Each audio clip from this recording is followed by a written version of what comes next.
Videos देखने के लिए सब्सक्राइब करें जनसत्ता.com, बेल आइकन दबाकर पाएं लेटेस्ट नोटिफिकेशन। केंद्र सरकार ने नई एजुकेशन पॉलिसी को मंजूरी दे दी है। करीब 34 साल बाद आई शिक्षा नीति में स्कूली शिक्षा से लेकर हायर एजुकेशन तक कई बड़े बदलाव किए गए हैं। इससे बच्चों पर बोर्ड परीक्षा का बोझ कम किया जाएगा। साथ ही 2030 तक प्री प्राइमरी से लेकर उच्चतर माध्यमिक तक 100% और उच्च शिक्षा में 50% प्रवेश दर हासिल करने की बात कही गई है। इसके अलावा एजुकेशन पर सरकारी खर्च 4.43% से बढ़ाकर जीडीपी का 6% तक करने का लक्ष्य है। इस रिपोर्ट में हम पूरी एजुकेशन पॉलिसी को महज 15 पॉइंट्स में समझते हैं।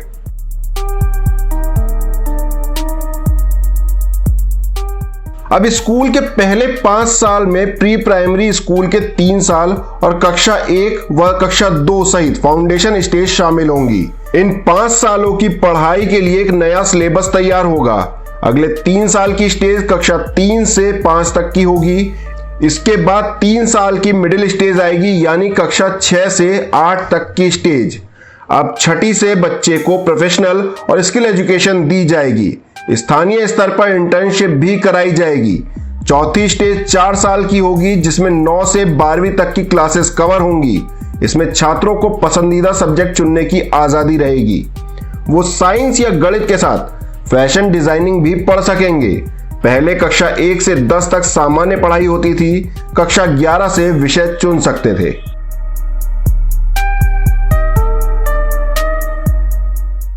नई शिक्षा नीति को अंतिम रूप देने के लिए बनाई गई समिति का नेतृत्व कर रहे डॉक्टर कस्तूरी रंगन ने बताया कि अब छठी कक्षा से ही बच्चे को प्रोफेशनल और स्किल की शिक्षा दी जाएगी। स्थानीय स्तर पर इंटर्नशिप भी कराई जाएगी। व्यावसायिक शिक्षा और कौशल विकास पर जोर दिया जाएगा। नई शिक्षा नीति बेरोजगार तैयार नहीं करेगी। स्कूल में ही बच्चे को नौकरी के लिए जरूरी प्रोफेशनल शिक्षा दी जाएगी।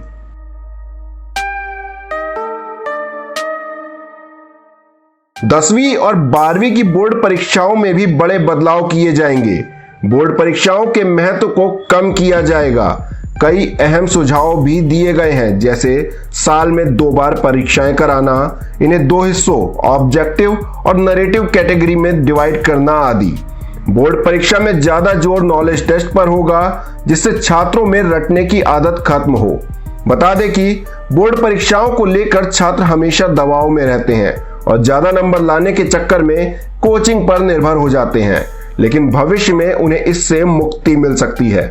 नई शिक्षा नीति में कहा गया है कि विभिन्न बोर्ड आने वाले समय में बोर्ड परीक्षाओं के प्रैक्टिकल मॉडल तैयार करेंगे, जैसे वार्षिक, सेमेस्टर और मॉड्यूलर बोर्ड परीक्षाएं। नई नीति के तहत कक्षा 3, 5 और 8वीं में भी परीक्षाएं होंगी, जबकि 10वीं और 12वीं की बोर्ड परीक्षाएं बदले स्वरूप में जारी रहेंगी।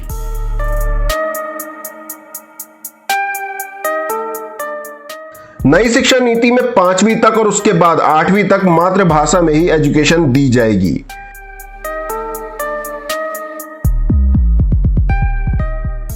बच्चों के रिपोर्ट कार्ड में बदलाव होगा। 3 स्तर पर उनका आकलन किया जाएगा। पहला आकलन छात्र खुद करेगा, दूसरा आकलन उसका सहपाठी करेगा, जबकि तीसरा आकलन करने की जिम्मेदारी टीचर की होगी।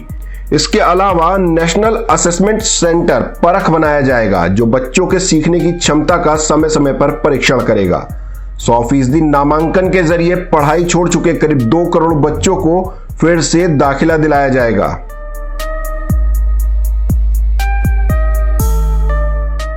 उच्च शिक्षा सचिव अमित खरे ने बताया कि नई नीति में मल्टीपल एंट्री और एग्जिट व्यवस्था लागू की गई है। आज की व्यवस्था में अगर 4 साल इंजीनियरिंग पढ़ने या 6 सेमेस्टर पढ़ने के बाद किसी कारणवश आगे नहीं पढ़ पाते हैं तो कोई रास्ता नहीं होता, लेकिन मल्टीपल एंट्री और एग्जिट सिस्टम में 1 साल के बाद सर्टिफिकेट, 2 साल के बाद डिप्लोमा और 3 से 4 साल के बाद डिग्री मिल जाएगी।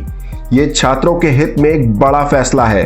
3 साल की डिग्री उन छात्रों के लिए है जिन्हें हायर एजुकेशन नहीं लेनी है और रिसर्च भी नहीं करनी है। वहीं रिसर्च में जाने वाले छात्रों को 4 साल की डिग्री करनी होगी। 4 साल की डिग्री करने वाले स्टूडेंट्स 1 साल में एमए कर सकेंगे।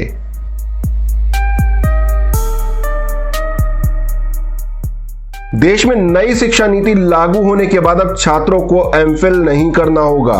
एमफिल का कोर्स नई शिक्षा नीति में निरस्त कर दिया गया है।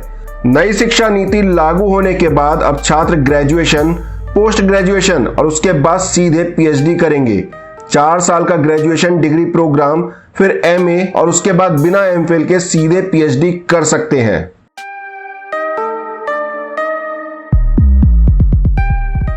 यूजीसी और एआईसीटीई का युग खत्म हो गया है।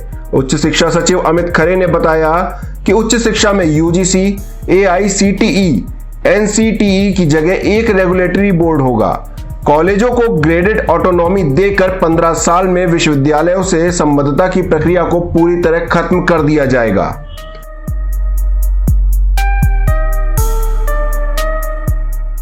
नई शिक्षा नीति के तहत उच्च शिक्षण संस्थानों में प्रवेश के लिए कॉमन एंट्रेंस एग्जाम का ऑफर दिया जाएगा। ये संस्थान के लिए अनिवार्य नहीं होगा। राष्ट्रीय परीक्षा एजेंसी यह परीक्षा कराएगी।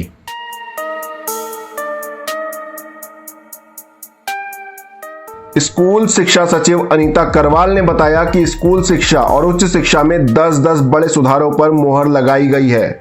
नई नीति में तकनीक के इस्तेमाल पर विशेष ध्यान दिया गया है।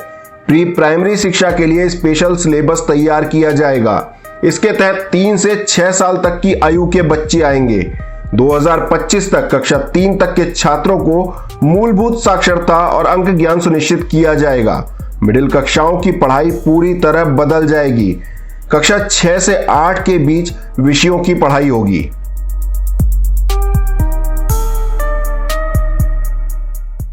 अमित खरे के मुताबिक उच्च शिक्षण संस्थानों को ऑनलाइन स्वतः घोषणा के आधार पर मंजूरी मिलेगी। मौजूदा इंस्पेक्टर राज खत्म होगा।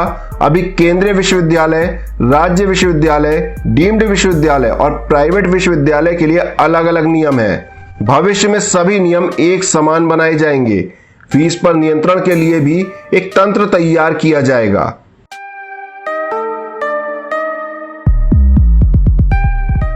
सभी तरह के वैज्ञानिक एवं सामाजिक अनुसंधानों को नेशनल रिसर्च फाउंडेशन बनाकर नियंत्रित किया जाएगा। उच्च शिक्षण संस्थानों को बहुविषयक संस्थानों में बदला जाएगा। 2030 तक हर जिले में या उसके आसपास एक उच्च शिक्षण संस्थान होगा। शिक्षा में तकनीक के इस्तेमाल पर जोर दिया गया है। इनमें ऑनलाइन शिक्षा का क्षेत्रीय भाषाओं में कंटेंट तैयार करना, वर्चुअल लैब, डिजिटल लाइब्रेरी, स्कूलों, शिक्षकों और छात्रों को डिजिटल संसाधनों से लैस कराने जैसी योजनाएं शामिल हैं।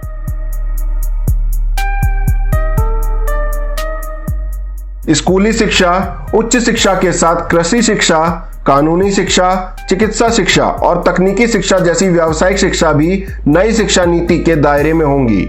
कला, संगीत, शिल्प, खेल, योग और सामुदायिक सेवा जैसे सभी विषयों को भी पाठ्यक्रम में शामिल किया जाएगा। इन्हें सहायक पाठ्यक्रम नहीं कहा जाएगा। नए सुधारों में टेक्नोलॉजी और ऑनलाइन एजुकेशन पर जोर दिया गया है। कंप्यूटर, लैपटॉप और फोन इत्यादि के जरिए विभिन्न ऐप का इस्तेमाल करके शिक्षण को रोचक बनाने की तैयारी की गई है। हर जिले में कला, करियर और खेल संबंधी गतिविधियों में हिस्सा लेने के लिए एक विशेष बोर्डिंग स्कूल के रूप में बाल भवन स्थापित किया जाएगा। आपको बता दें कि मानव संसाधन विकास मंत्रालय का नाम बदलकर शिक्षा मंत्रालय कर दिया गया है।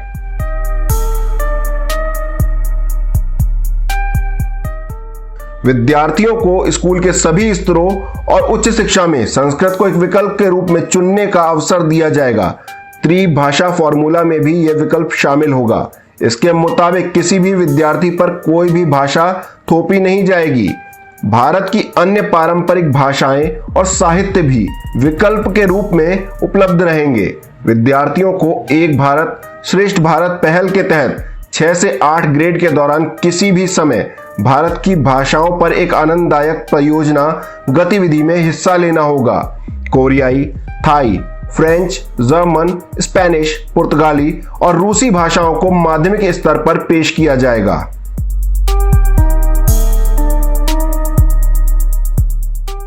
SC, ST, OBC और SEDGS स्टूडेंट्स के लिए नेशनल स्कॉलरशिप पोर्टल को बढ़ाया जाएगा। NEP 2020 के तहत स्कूल से दूर रह रहे लगभग 2 करोड़ बच्चों को मुख्य धारा में वापस लाया जाएगा। इस रिपोर्ट में हमने आपको नई शिक्षा नीति महज 15 पॉइंट में समझाने की कोशिश की है। आपको हमारी रिपोर्ट कैसी लगी कमेंट बॉक्स में जरूर बताएं। देश दुनिया की और भी खबरों से रूबरू होने के लिए बने रहिए जनसत्ता के साथ।